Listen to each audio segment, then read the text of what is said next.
Dalam video ini, kita akan membahas apakah desain grafis, apakah fungsi dan peranannya dalam kehidupan. Disadari atau tidak, kita selalu bersentuhan dan bertemu dengan desain grafis, dari bangun tidur hingga tidur kembali. Dari dapur, kamar mandi, hingga ke meja makan. Dari rumah, sepanjang jalan, hingga ke tujuan.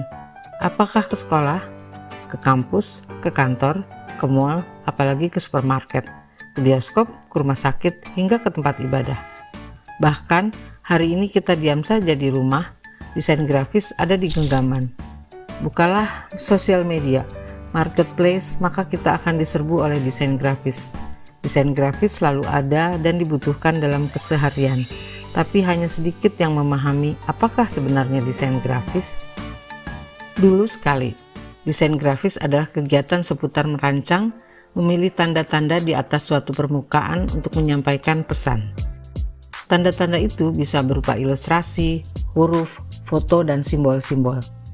Dengan kepekaan estetika, kepandaian menggambar dan memotret, seseorang bisa mendesain grafis. Sekarang, saat ini semua orang dengan HP-nya bisa memotret, bisa membuat video, menata huruf dan menata gambar, serta menyajikannya di berbagai platform digital. Berarti semua orang adalah desainer. Bagaimana menurut Anda? Desain grafis adalah satu disiplin ilmu desain yang selalu berkembang, sehingga definisinya semakin hari semakin kekinian. Tapi, semisal kita menggunakan definisi lama yang sifatnya craft based, itu pun bisa karena masih berlaku. Desain grafis itu sebenarnya ilmunya kuno, hanya cakupan medianya semakin beragam sehingga membutuhkan strategi yang tepat dan kreativitas yang kuat. Untuk craft based, inilah pengetahuan dan keterampilan yang diperlukan. 1. Cara menggambar dengan benar. 2. Prinsip desain, seni dan estetika. 3. Teori warna dan psikologinya. 4. Tipografi. 5. Fotografi dan visual impact-nya.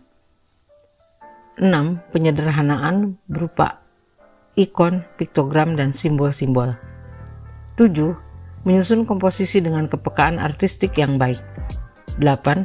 Memahami, mengaplikasikan kaidah-kaidah golden section, rule of third, teori gestalt, grid system, dan penempatan focal point yang tepat. 9. Metode cetak yang tepat.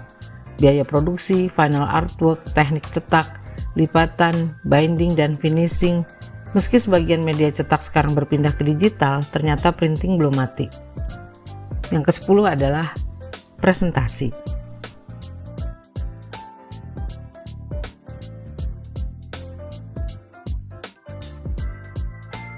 Itu saja, gampang kan?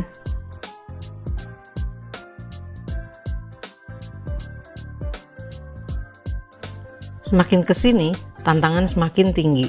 Desain grafis harus menjadi solusi bagi masalah komunikasi yang ada di masyarakat.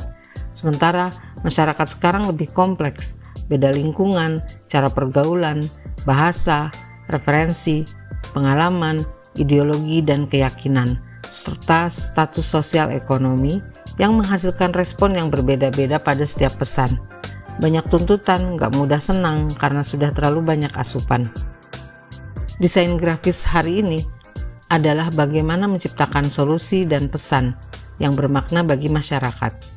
Makna dan kebaruan tidak bisa muncul begitu saja tanpa pemahaman terhadap masalah, serta cara penyajian pesan yang sesuai dengan kebutuhan.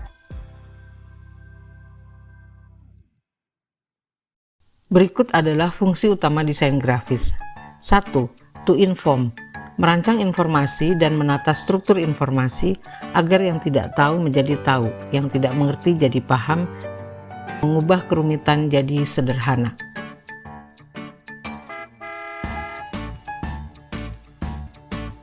Yang kedua, to identify. Merancang sebuah pembeda agar sesuatu mudah dikenali, muncul keunikan dan diferensiasinya, agar audiens bisa cepat menentukan dan mengambil keputusan yang sangat penting.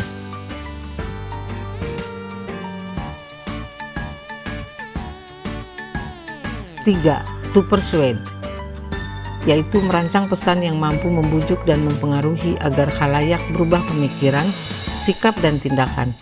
Bagaimana pesan dapat merubah ketidaksadaran jadi kepedulian, ketidaksukaan menjadi simpati, keraguan jadi kepercayaan, keengganan menjadi tindakan positif. Desain grafis itu unik, sebab disiplin ini berakar ke bahasa. Desain itu adalah bagaimana mengubah bahasa menjadi puisi. Oleh karenanya, desain grafis tidak lepas dari copywriting dan pendekatan kreatif yang beragam. Desain grafis adalah indikator dari fenomena sosial budaya yang terjadi di masyarakat. Desain grafis harus memiliki kepekaan pada budaya, etika, ideologi, dan nilai-nilai yang ada di masyarakat. Desain grafis bukan lagi masalah cantik dan indah, tapi tentang sebaik apa desain grafis itu bisa membawa manfaat, perubahan sikap, dan tindakan di tengah melimpahnya pesan-pesan visual yang tak tertahankan.